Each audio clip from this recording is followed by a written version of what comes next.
Still can't stop it. What is up? I am Crypto Mason and welcome back to the Crypto Mason YouTube channel. Shout out to the Gold Squad. We look for gold in every single aspect of our lives and we always find it. Now today we are back for another daily market update. We have a lot to cover. We've got Zcash we're going to talk about. At the end of this video, we're going to talk about the cyber attacks that I do still see coming. And there's some Reuters article that's further proving that that is actually going to come here. We're going to talk about Russian central banks, Ripple entering the Korean market, XRP. We're going to talk about Apecoin because that is the most recent coin that I've made the most money off of. And a lot of you have probably made a lot of money off Apecoin in these past like 2 months here. So we're also going to talk about Stepn and Bitcoin and the entire market here. Make sure that you follow on Twitter before we get started in this video. There's my username right there. Also, same username on Instagram. Go follow. But today we are at 1.8 trillion. Okay, market is extremely stagnant at this 1.8 trillion dollar level. Everybody's focused on the few little altcoins that are pumping randomly. We have ETH at 2,800 here, almost 2,900. Then we have Bitcoin 39,000. BNB is getting a small pump right there. USD, Solana, we got $97. XRP 63 cents. That's horrendous. Down 15.89%. So this is what the market is looking like. And then we get these outliers, right? So actually, let's look at the Bitcoin price. So what am I actually thinking with the Bitcoin chart? Like what's actually going to happen with the Bitcoin chart? As you can see, this April, like over here in March, when we were running up, I'm like, okay, there's a conference. It's going to dump, right? We dumped into April. And I think May is basically going to be flat as well. But I need to see that first week of May, and then I'll have a better answer. But it just doesn't look like there's any big catalysts for Bitcoin specifically. I think altcoins need to come through and start doing something right now. We do see a couple of them happening, but it's all off like what I call inorganic hype. So as for May, I can't really say anything yet. Potentially just going to be another mid-month, but we will see what happens. So let's talk about the biggest gainers today. We've got Apecoin, Stepn, Hex is also up right there. Starting off with Stepn, right? 18% up, almost at $4. We were at $4 just a couple hours ago. This seems like it doesn't stop, right? It's called Stepn, and the chart just keeps stepping up. As you can see, it makes these big runs, like $2.26 all the way to $3.36. Chills out there for a while, then boom, up to 37. It just keeps exploding like this. And one thing I really want to talk about and point out to you is look at this freaking volume, dude. $4.4 billion in 24-hour volume on Stepn. Just to show you how absurd that is. Like, look at some of the other coins that are in the top gainers, right? Like, let's see, Scale Network, 90 million, right? Apecoin has 2.1 billion, so that's very insane as well. Because if you compare that to coins that are in like the top 10 here, like Solana only has 1.2, right? So we've got a Stepn 4.4 divided by 1.2. It's 3.5 times the volume of Solana. Stepn is. And Apecoin is bigger volume than Solana. Apecoin bigger volume than XRP. Bigger volume than Terra, Cardano. Like, that's absurd, right? That is insane. That Stepn has $4.4 billion of 24-hour volume. That makes me think it's going to just keep going. But how long can this trend of like move to earn really last? Truthfully, I have not played the Stepn game. I don't have a shoe or anything. I don't have a code or whatever you need. I'm just observing from the sidelines on that one. So let's talk about Apecoin. $21. If you bought in when I bought in, you are officially almost reaching a 3x of your money, right? So 21 divided by 7.5, you got a 2.8x of your money so far.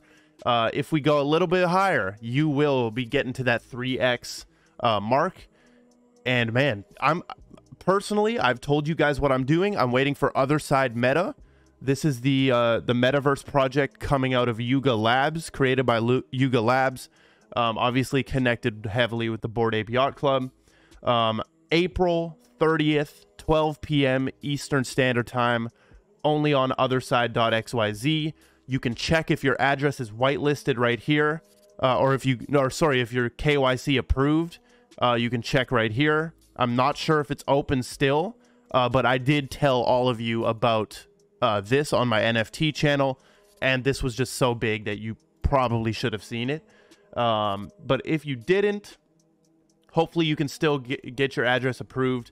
But I'm gonna try buy some land with my Apecoin here. Okay, I do have some ETH for gas, so you guys can read through that. Also, I think maybe this will dump like right before or right after the land sale, right? Maybe this will dump right before or right after the land sale, but who knows? So moving on, we've got Tranglo. Tranglo, using XRP as the bridging currency, can reduce costs and make settlements much quicker. So these Tranglo people put out an article, how digital currencies like XRP are transforming global payments. And basically it's the standard pushing of, you know, right now we have lengthy settlement periods that can be fixed with a digital asset like XRP, high transaction fees that can be fixed, too many intermediaries that can be fixed with XRP. But one of the cool points I saw right here, Ripple did a survey in 2020. 99% of survey respondents would consider using a digital asset to instantly process cross-border payments. But they can't yet. This is what they're missing in this sentence. But they can't do it yet until the regulators give the green light. And then 40% of respondents rank speed as a top 3 strength of blockchain technology in cross-border payments. We know that cross-border payments is the absolute actual like thing they're trying to fix here in the world with crypto, and Ripple is tackling that first. Now we've got some more Ripple stuff right here. Ripple is about to take over Korea. Ripple will enter the Korean market in earnest this year.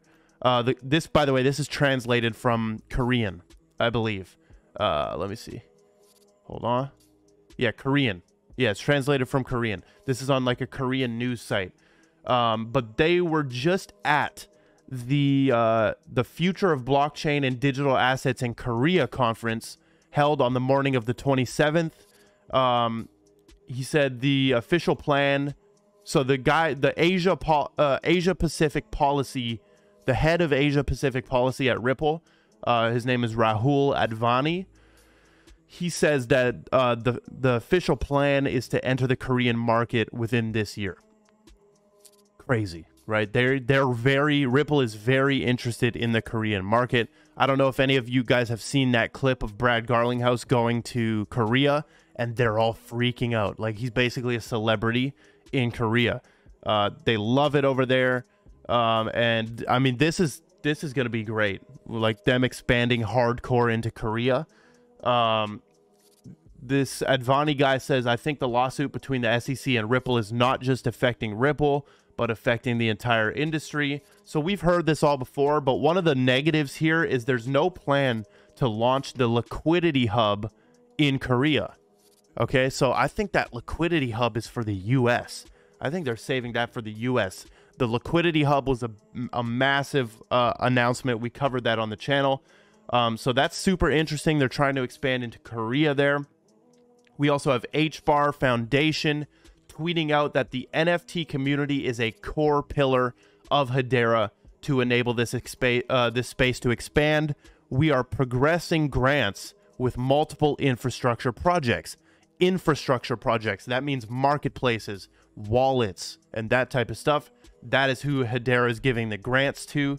And we can look at the Hbar price. Absolutely pretty bad here, right? 16 cents, almost 17 cents. 1 month looks horrendous, right? Lower lows going all the way down. 3 month also looks pretty bad. The year also looks pretty bad, right? We're basically reaching this support that we set up in July of 2021, right? July of 2021. So pretty insane right there. Hbar, I'm holding, dude. This if it goes to 15, 14, 13 cents, if it keeps going down, those are like prime accumulation points.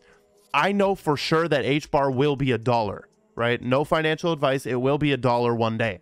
So, right, 100 divided by, let's say you get in at 15 cents. That's a 6.66x. Like right there, just sitting right in front of you if you have the patience. So then we just talk about working with more capital. If you put 50K into that at 15 cents, right? 50K, 50,000 times 6.6, like you will end up with a house, right? So this is how I think of it. The buy and hold strategy has not failed anybody yet, right? If you just keep holding fundamentally strong assets. The buy and hold strategy does fail you when you think you can hold stuff like Shiba and Dogecoin to the moon, right? But when you're holding fundamentally strong stuff, it does not fail. So moving on, we have a U.S. securities regulator watchdog to retire in early May.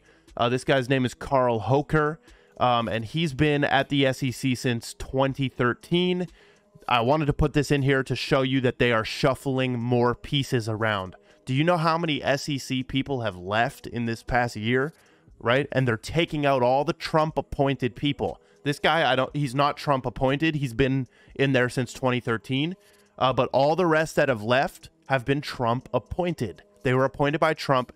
Biden is getting them out of there and replacing them with people who fit what he's about to do with the SEC. So all of those people are leaving, right? Now, Edward Snowden reveals he was one of the 6 that helped launch Zcash. This is big. John Dobertin, which was a moniker that was being used in the Zcash ceremony,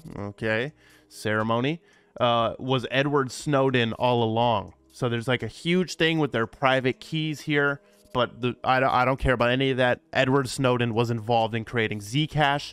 And also what I care about is that this did not pump the price whatsoever. Barely, right?